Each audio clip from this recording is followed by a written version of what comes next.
नमस्कार। इस विशेष कार्यक्रम में आप सभी का स्वागत है। 16 दिसंबर 1971 की ऐतिहासिक जीत की खुशी आज भी हर देशवासी के मन को गर्व से भर देती है।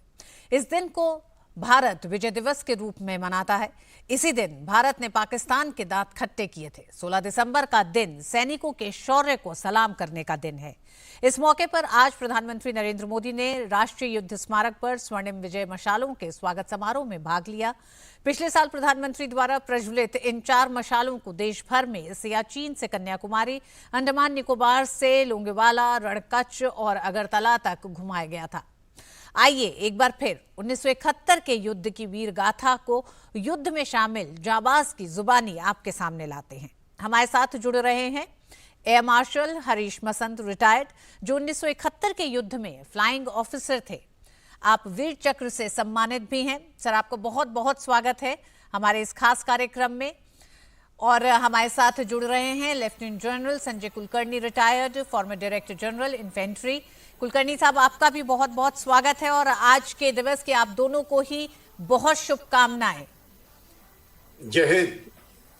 और हम अपनी चर्चा को आगे बढ़ाएं सर, उससे पहले एक नजर डालेंगे। प्रधानमंत्री नरेंद्र मोदी ने राष्ट्रीय युद्ध स्मारक पर आयोजित स्वर्णिम विजय मशाल सम्मान समारोह में युद्ध में शहीद हुए जवानों को श्रद्धांजलि अर्पित की। संसद में भी देश के वीर बलिदानियों को याद किया गया और देश के अलग अलग हिस्सों में इस अवसर पर कई कार्यक्रमों का आयोजन किया गया। रितु जी, मुझे और कोई तो दिख ही नहीं रहे हैं, आप भी नहीं दिख रहे हैं।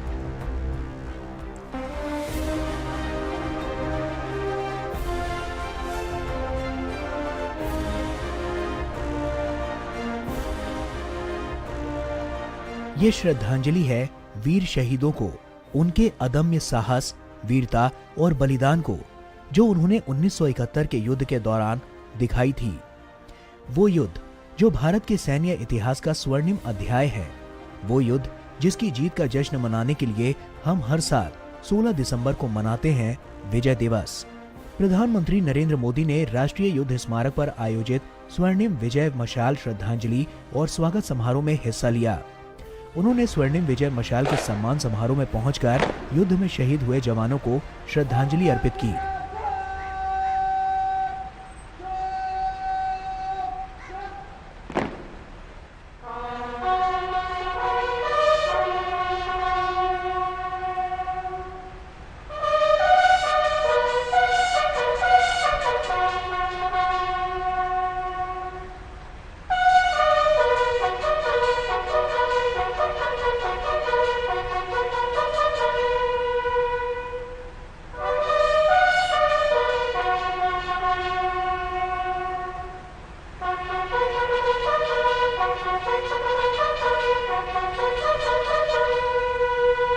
प्रधानमंत्री ने पिछले साल राष्ट्रीय युद्ध स्मारक पर अनंत ज्वाला में स्वर्णिम विजय मशाल जलाई थी। उन्होंने 4 अन्य मशाल भी जलाई थी, जिन्हें 4 अलग अलग दिशाओं में यात्रा करनी थी। ये चारों मशालें सियाचिन, कन्याकुमारी, अंडमान निकोबार द्वीप समूह, लोंगेवाला, कच्छ के रण और अगरतला सहित समूचे देश में यात्रा कर नई दिल्ली पहुंची। इन मशालों को 1971 युद्ध से संबंधित प्रमुख क्षेत्रों और वीरता पुरस्कार विजेताओं के गृह नगरों में भी ले जाया गया था। प्रधानमंत्री नरेंद्र मोदी ने विजय दिवस के अवसर पर 4 मशालों को राष्ट्रीय युद्ध स्मारक पर प्रज्वलित मशाल के साथ मिलाया। प्रधानमंत्री मोदी ने इस मौके पर पुस्तिका में अपने विचार भी साझा किए। रक्षा मंत्री राजनाथ सिंह ने विजय दिवस के अवसर पर राष्ट्रीय युद्ध स्मारक पर स्वर्णिम विजय मशाल के सम्मान समारोह में हिस्सा लिया। इस दौरान पोस्टल स्टैम्प भी जारी किया गया। संसद ने 1971 के भारत पाकिस्तान युद्ध के दौरान बहादुर सैनिकों के सर्वोच्च बलिदान का स्मरण किया।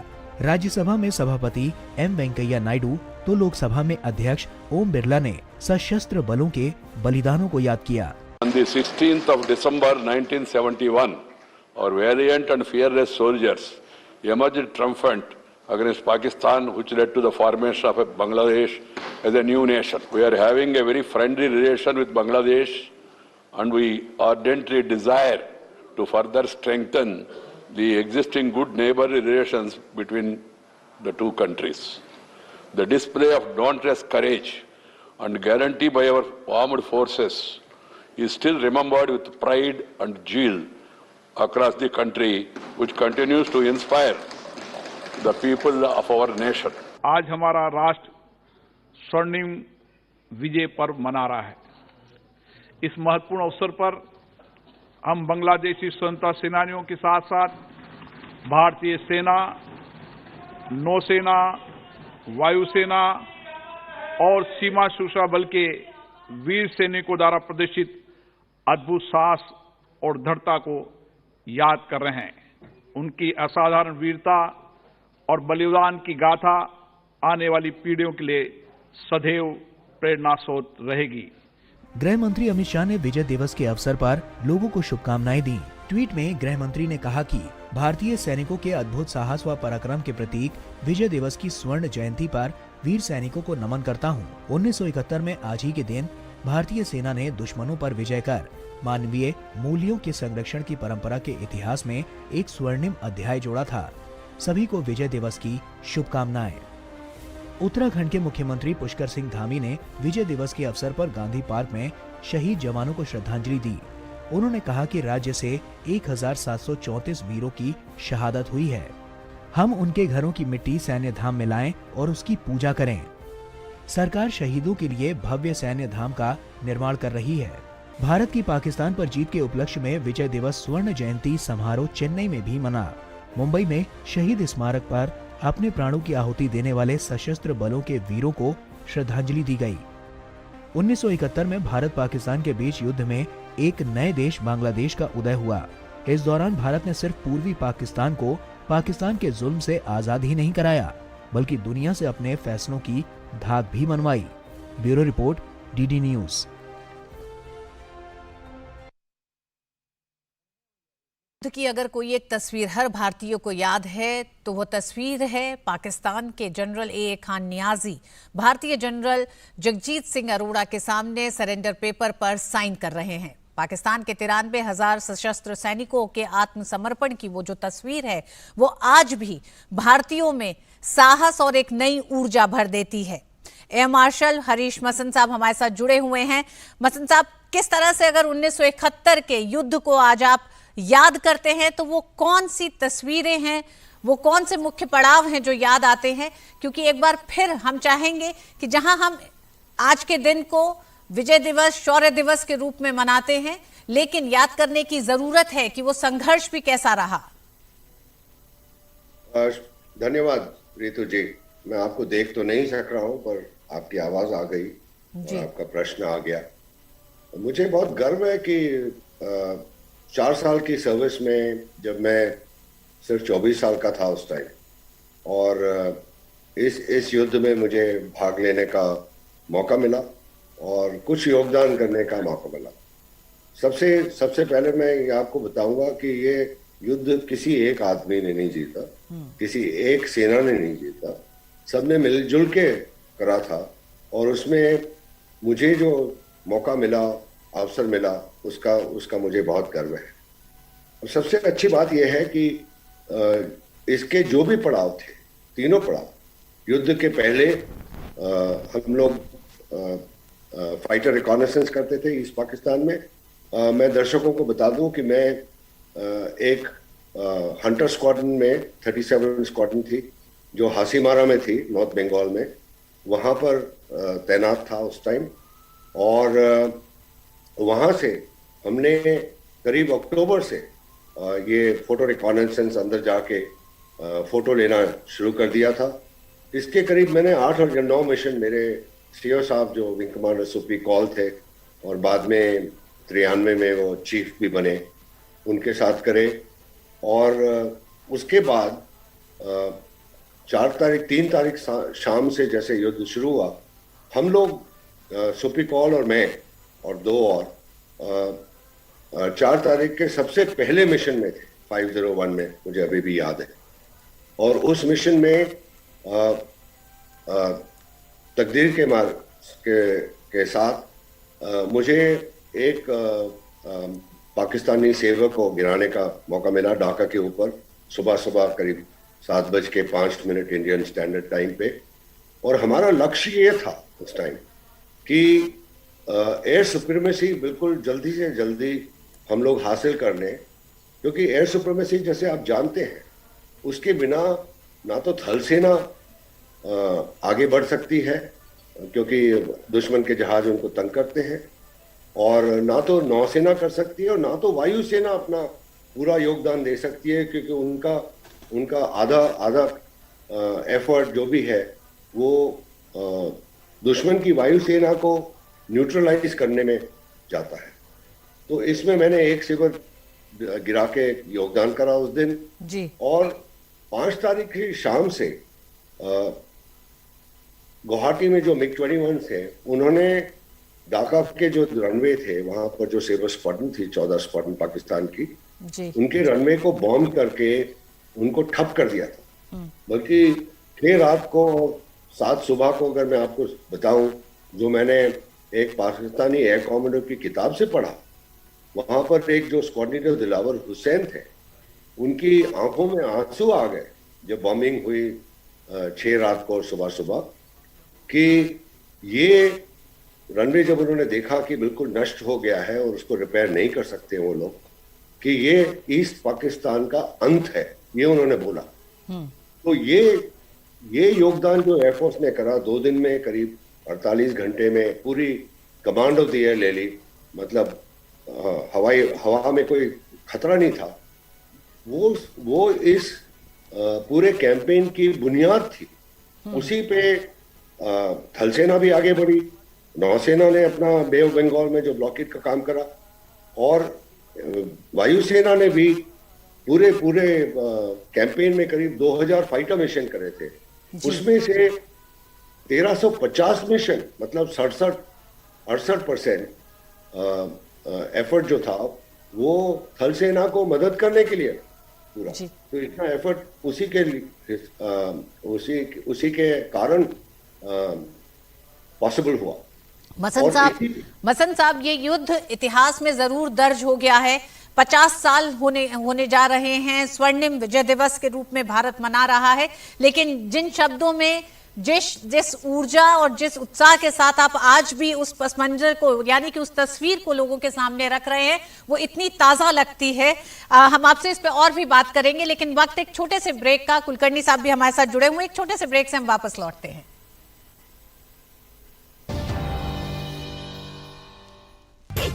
हो या गरम मसाला, पाव भाजी या चंकी चाट मसाला, असली मसाले सच MBA। द डेडलाइन वाला जॉब और are you living in the market वाला जॉब? जिंदगी में मौके ही मौके हैं। अपनी मर्जी से जॉब चुनिए, अपनी इच्छा अनुसार कमाइए, बन जाइए LIC एजेंट। ये है जॉब से बढ़कर, ये है करियर इंश्योरेंस। अपना बॉस खुद बनिए, बन जाइए LIC एजेंट। अब लाइफ सेट है। वाविन के ROHS compliant heavy metal free CPVC pipes में है स्मूथ इंटरनल सरफेस, मतलब अब ना कोई स्केलिंग ना कोई रुकावट। Wavin CPVC pipes and fittings, building healthy sustainable environments. बाढ़ ने बचाई तबाही, गांव का तहस नहस।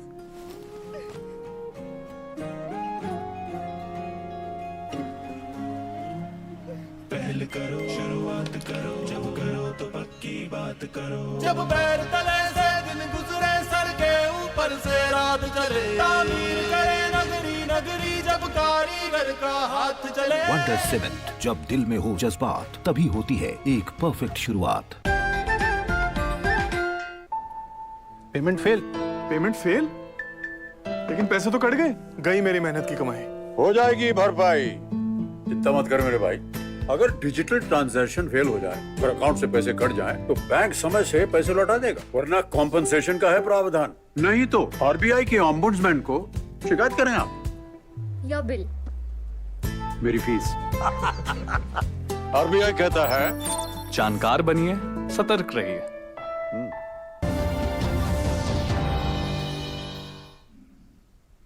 और आज हम बात कर रहे हैं विजय दिवस पर, साहस और शौर्य की वीर गाथा भारत की, उसी पर चर्चा हो रही है। हमारे साथ 2 मेहमान जुड़े हुए हैं। लेफ्टिनेंट जनरल संजय कुलकर्णी, आपके पास आना चाहेंगे। 50 साल हो गए हैं, आज भी जब हम 71 के इस युद्ध को याद करते हैं तो युद्ध में विजय और युद्ध में भारत का शौर्य, साहस, वीरता, इन पर हम जरूर चर्चा करते हैं। लेकिन क्या कुलकर्णी साहब, आपको लगता है कि ये मानवता की नजर से भी एक बहुत बड़ी उपलब्धि, एक बहुत बड़ा संदेश रहा ये पूरा युद्ध? सबसे पहले तो विजय दिवस की शुभकामनाएं। और मैं कहूँगा कि मैं एयर मार्शल मसन और किलर ब्रदर्स और इन सब की वीर गाथाएं सुन करके, मसन साहब खुद वीर चक्रा हैं, और इन सब की वीर गाथाएं सुन करके मैं प्रेरित हुआ फौज में आने के। और उसके बाद मैं जो आप सवाल पूछे, इसमें कोई शक नहीं, जिस प्रकार से 1971 में मार्च से और याया खान ने जब वहाँ पे शुरुआत की कार्रवाई, और जिस प्रकार से लगातार ह्यूमन राइट्स वायलेशन हो रहे थे, लगातार औरतों के साथ बेइज्जती से पेश आ रहे थे, मुझे लगता है कि, और उसके बाद जिस प्रकार से 10 मिलियन रेफ्यूजीज हिंदुस्तान के अंदर आए, तो हमारे को कोई और चारा था ही ना कि इसी प्रकार से भी बांग्लादेश के अंदर क्योंकि 25 मार्च को शुरू हो गया, 26 मार्च को उन्होंने मुजीबुर रहमान को गिरफ्तार किया, और 27 को मेजर जियाउर रहमान ने ये डिक्लेयर किया कि रिपब्लिक ऑफ बांग्लादेश। और उसके बाद से जो तैयारी हुई और ह्यूमन राइट वायलेशन जो लगातार हो रहे थे, रेफ्यूजीज जो लगातार भारत में आ रहे थे, मुक्ति वाहिनी जिस प्रकार से पाकिस्तान आर्मी के साथ भिड़ी हुई थी, और मुझे लगता है वक्त आ गया था कि इस नरसंहार को दिखाने क्या है पूरे विश्व को, कि इस प्रकार से जो पाकिस्तान की फौज है, किस प्रकार से वहां पे जो बांग्लादेश या उस वक्त ईस्ट पाकिस्तान के जो मुसलमान हैं, चाहे सब मुसलमान थे, उनके बरखिलाफ जिस तरह से पेश आ रही थी, मुझे लगता है वक्त आ गया था, हमने कोई कार्रवाई करनी थी। और इस बात का चाहे कोई भी हो, मुझे लगता है पूरे विश्व भर में जिस प्रकार से तत्कालीन प्रधानमंत्री भी गई सब जगह और बताया उन्होंने कि किस प्रकार से भारत के ऊपर दबाव आ रहा है, मुझे लगता है। और जो अपने फील्ड मार्शल मानेकशॉ की जो स्ट्रैटेजी थी, जो हम लोग बार बार बात करते हैं, ज्वाइंटनेस का जो हम बात करते हैं, वही एक देखने को मिला। अच्छा, एयरफोर्स, आर्मी, नेवी, सब ने मिल करके, जैसे एयर मार्शल मसन साहब कह रहे हैं, सब ने मिल करके इस युद्ध में जीत पाई। और आज अगर हम जैसे बाद में प्रेरित होकर के फौज के अंदर आए, और वो जज्बा आज भी अगर हम सब में है, ये हमें मालूम है कि in war there is nothing known as runners up, it is only to train your men to win the war. और वही एक कारण है कि आज भी जो वो जज्बा दिखता है, आज भी वो जो जोश दिखता है, आज भी वो जो कार्रवाई करने का हम लोगों में है, तो किसी भी हालत में पाकिस्तान को है उस अपनी जगह दिखाने की हमारे में पूरी काबिलियत है। जी, और 71 के युद्ध को जिस तरह से याद किया जा रहा है, और खासकर उन तमाम प्रकरणों को याद किया जा रहा है जो ये बताते हैं कि किसी भी देश की संप्रभुता हो या फिर मानवाधिकारों का हनन हो रहा हो, तो उसमें एक भूमिका एक तरह से एक आम नागरिक के तौर पर कहें और एक संप्रभुता देश के तौर पर कहें तो उसकी क्या होनी चाहिए, वो भी साफ दिखाई देती है। इस चर्चा को जारी रखेंगे, वक्त एक छोटे से ब्रेक का, ब्रेक के बाद लौटते हैं एक बार फिर। MDH बिरयानी मसाला, पारंपरिक बिरयानी का असली स्वाद। असली मसाले सच सच। MDH। माँ कब आएगा? अभी आएगा। अरे बोलो ना माँ, कब आएगा? बोला ना, अभी आ जाएगा। ये ले, आ गया कुआं। अरे कुआं नहीं माँ, हमारे घर नल से जल कब आएगा? नल से जल? अरे गुड्डी, बहुत जल्दी आएगा पानी। जल जीवन मिशन आ चुका है। हम 1 कदम उठाएंगे तो सरकार 10 कदम उठाएगी। सच? तुम्हारे मुंह में घी शक्कर। घी शक्कर नहीं माँ, स्वच्छ जल। 2024 तक देश के सभी 19 करोड़ घरों में पहुंचेगा पीने का साफ पानी। अब होगा हर घर जल। जल जीवन मिशन, जल शक्ति मंत्रालय, भारत सरकार। वाविन के RoHS compliant heavy metal free CPVC pipes में है स्मूथ इंटरनल सरफेस, मतलब अब ना कोई स्केलिंग, ना कोई रुकावट। Wavin CPVC pipes and fittings, building healthy sustainable environments. हर जोखिम से निकल कर फसल आए, सुरक्षित हो जाए। फसल बीमा से हर किसान अब आत्मनिर्भर हो जाए। अब सूखा पड़े या बाढ़ आ जाए, कोई डर नहीं। अब ओले पड़े या कीट पतंगे फसल खा जाए, कोई फिक्र नहीं। अब कैसी भी आपदा हमारी फसल पे आ जाए, क्षति होने पर हमारे दावों का उचित भुगतान मिलता है, क्योंकि हमने लिया है प्रधानमंत्री फसल बीमा। बुआई से फसल कटाई तक हर जोखिम का दावा, न्यूनतम प्रीमियम पर अधिकतम भुगतान का वादा। योजना से हर साल जुड़ रहे हैं 5 करोड़ से ज्यादा किसान। अब आपकी है बारी। नजदीकी कृषि कार्यालय, सहकारी समिति, बैंक शाखा, अधिकृत बीमा कंपनी या जन सेवा केंद्र में स्वेच्छा से करा सकते हैं पंजीकरण। फसल बीमा पोर्टल या फसल बीमा ऐप द्वारा भी किया जा सकता है पंजीकरण। प्रधानमंत्री फसल बीमा योजना, आपकी फसलों का संपूर्ण सुरक्षा कवच। कृषि एवं किसान कल्याण मंत्रालय, भारत सरकार। 9 to 5 जॉब, अरे 5 to 9 जॉब, भाग दौड़ all the time job, the roaming वाला जॉब, द डेडलाइन वाला जॉब, और are you living in the market वाला जॉब। जिंदगी में मौके ही मौके हैं। अपनी मर्जी से जॉब चुनिए और अपनी इच्छा अनुसार कमाइए। बन जाइए LIC एजेंट। ये है जॉब से बढ़कर, ये है करियर इंश्योरेंस। अपना बॉस खुद बनिए, बन जाइए LIC एजेंट। अब लाइफ सेट है।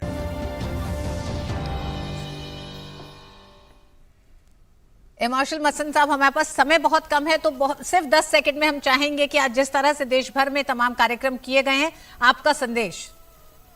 मैं ये बोलूंगा कि इसके बाद जो बाकी पड़ाव थे वो सगत सिंह का मैं जरूर जिक्र करूंगा जल्दी से जी। और दूसरा आखिरी में जो गवर्नर्स हाउस पे अटैक करी थी हम लोगों ने 14 तारीख को, और यूनिवर्सिटी एरिया में जहां पर हमने संदेश भेजा था ये कि आप भाग सकते हैं पर छुप नहीं सकते। और ये घेराव के साथ सगत सिंह की आर्मी तंगेल का पैराड्रॉप वगैरह लेके और जो हवाई हमले हुए उससे न्याजी गवर्नर मलिक ने तो इस्तीफा दे दिया था उसी टाइम 14 तारीख को। जनरल न्याजी ने सरेंडर के लिए मजबूर हो गए थे। ये मैं संदेश भेजूंगा। बहुत बहुत शुक्रिया मार्शल मसंद साहब, आपका भी, और कुलकर्णी जी आपका भी हमारे साथ इस विशेष कार्यक्रम में शामिल होने के लिए। और एक बार फिर आज के दिन की आप दोनों को ही बहुत बहुत शुभकामनाएं। इस कार्यक्रम में आज बस इतना ही। मुझे दीजिए अनुमति। नमस्कार।